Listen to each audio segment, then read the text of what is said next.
వదలడానిక ఇంత టైట్ గా పట్టుకోండి. చూస్తారు చూడండి, వాళ్ళ కళ్ళు మూసుకుంటారు.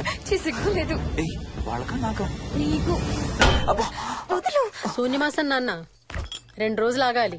తొందర పడితే మీ నాన్న లాంటి కొడుకు పుడతాడు.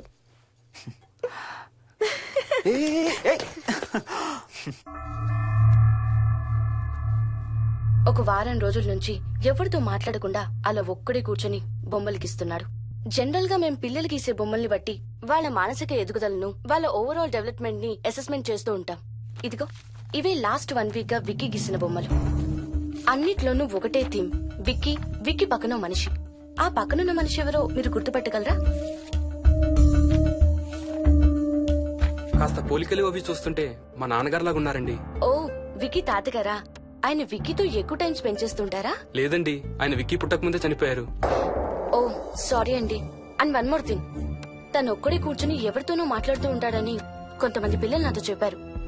ఇంట్లో కూడా ఇలాంటి బిహేవియర్ ఏమైనా అబ్జర్వ్ చేశారా? ఈ మధ్యనండి కొత్త ఆట మొదలు పెట్టాడు. అడిగితే వాళ్ళ తాతగారితో మాట్లాడుతున్నా అంటాడు. జనరల్ గా చిన్న పిల్లలు రకరకాల బిహేవియర్స్ చూస్తూ ఉంటాం. వయసు పెరగడంతో పాటు అవి కూడా మారుతూ ఉంటాయి. Nothing wrong with him. He's a very intelligent boy. ఇదొక చిన్న ఫేస్ అనుకుందాం. ఎందుకైనా మంచిది ఒక చైల్డ్ సైకాలజిస్ట్ కి చూపించండి. చైల్డ్ సైకాలజిస్టా? డోంట్ వరీ, విక్కీకి ఏం కాలేదు. ముందు జాగ్రత్త కోసం, జస్ట్ మన మైండ్ లో డౌట్స్ క్లియర్ చేసుకోవడం కోసం.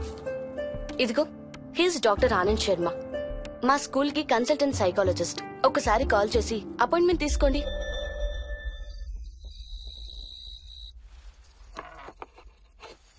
ఇటిచ్చేయండి. మోహిని, నేను ఇప్పుడు మీ అత్తయ్య దగ్గరికి వెళ్తా. సేమ్ మన ఇంట్లో డస్ట్బిన్ లాగే అని నోరు తెరుస్తుంది చూడు. తినడం అయిందిగా, వెళ్ళి మంచం ఎక్కండి. ఏమన్నాడీనా? ఏమి అనుకుంటా ఊరికే నవ్వుతున్నారా? నన్నేదో ఒకటనందే ఈయనకి తినదరగదు, నిద్ర పట్టదు. అబ్బా, నేను నిన్నేమి అనలేదే బాబు. కాసేపు వాళ్ళని ఫ్రీగా వదిలేయి. రాత్రి 10 అయింది, పదా పడుకుందాం. ఈ 2 రోజులు నేను మోహిని పడుకుంటాం, మీరు వాడు పడుకోండి. ఓహో, ఈ స్కీమ్ పెట్టావా? అమ్మా Mohini, Mohini all the best. రేపొద్దుటికి నీకు చెవుడు రాకుండా ఉంటే నీకు ఇంకో సూపర్ మ్యాటర్ చెబుతా. చెవుడా? నాకు చెవుడు ఎందుకు వస్తున్నావయ్యా?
ఎక్కడికి వెళ్ళిపోతున్నావు? వదులు వదులు, నేను స్నానం చేయాలి. నేను ఉంటే చేయకూడదా? వెళ్ళు. వెళ్ళు. నేను కూడా స్నానం చేయలేదు. ఆ షవర్ కింద ఇద్దరం ఈజీగా పడతాం అనుకుంటా. వెళ్ళు, బయటికి వెళ్ళు. మోహిని, వెళ్ళు బయటికి.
కాలనీ అంతా ఓ రౌండ్ వేసి వచ్చాను రా. ఊరంత ఉంది. బాగా ఆకలేస్తాం. టిఫిన్ రెడీయా? రెడీ. రెడీ మావయ్య. చట్నీ ఏం చేసావమ్మా? టొమాటో చట్నీ. ఊరు నుంచి తెచ్చిన పచ్చళ్ళు కూడా ఉన్నాయి మావయ్య. మోహిని ఆగమ్మా, అన్ని ఇక్కడే ఉన్నాయిగా, నువ్వు కూడా వచ్చి కూర్చో. నాకు దోశ ఇవే. రేయ్, అది ఆపి టిఫిన్ చేయరా. సాయంత్రం నీ ఫ్రెండ్స్ డిన్నర్ కి వస్తున్నారా? వస్తున్నారమ్మా. అవునమ్మా, మీ అన్నయ్య ఎప్పుడు వస్తున్నాడు? ఓ 4-5 రోజుల్లో ట్రైనింగ్ అయిపోతుంది అత్తయ్య. వచ్చేస్తాడు. టిఫిన్ చేసి వంట మొదలు పెట్టేద్దాం అత్తయ్య. ఎరా, పెద్ద గిన్నెలు ఏమైనా కొన్నావా? ఏం కొనలేదమ్మా, షాప్కి వెళ్ళి తీసుకొద్దాం. ఇప్పుడు అంత దూరం ఎక్కడ వెళ్తాం అత్తయ్య? ఉన్నవాటితో మేనేజ్ చేద్దాం. అలాగేనమ్మా, ఇంట్లో సామాన్లు కొనేటప్పుడు కాస్త చూసుకోనమ్మా. అలాగే. అవునవును, చూసుకోనమ్మా. జీవితాంతం మనతో ఉండేవి. నచ్చకపోతే ఇంట్లో ఉంచుకోలేం, అలాగని బయట పారేయలేం. Stop it Ranga.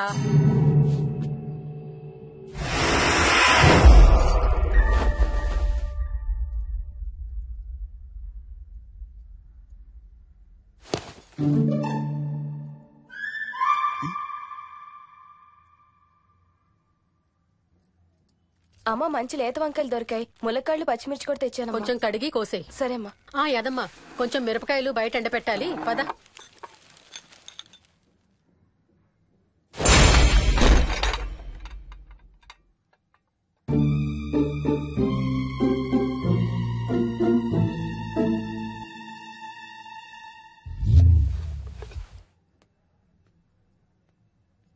బుద్ధుందా? మామయ్యకు చూశారు. ఏం చూసారు? నువ్వు చేసిందే చూశారు. నేనేం చేశాను? టేబుల్ ఎందుకు దన్నావు? ఎందుకు తన్నాను తెలీదా?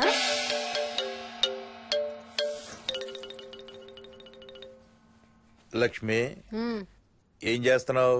సాయంత్రం పుల్కాల కోసం పిండి కలుపుతున్నానండి. నువ్వు అలా పిండి పిసుకుతంటే ఎంత సెక్సీగా ఉన్నావో తెలుసా? Stop it Ranga. శూన్యమాసం వాళ్ళకి గాని మనకు కాదుగా. ఏమంటావు? Please stop it Ranga. వాళ్ళని చూస్తా అంటే నాకు ఒక ఐడియా వచ్చింది. ఏంటండి? వాళ్ళలాగే మనం కూడా మన షష్టి పూర్తిగా ఓ లాంచీ వేసుకుని గోదావరి మీద హనీమూన్ కి వెళదామా? ఊరుకోండి, గోదావరి మీద హనీమూన్ ఏంటి? అంటే వేరే ఎక్కడికైనా వెళదామా? అలాగని కాదు, మీ ఇష్టం. మీరు ఎక్కడికంటే అక్కడికి వెళ్దాం. అబ్బో, నీకు లోపల చాలా కోరికలు ఉన్నాయే. ముందా నోరు మూసి ఆ పిండి సరిగ్గా పిసుకు.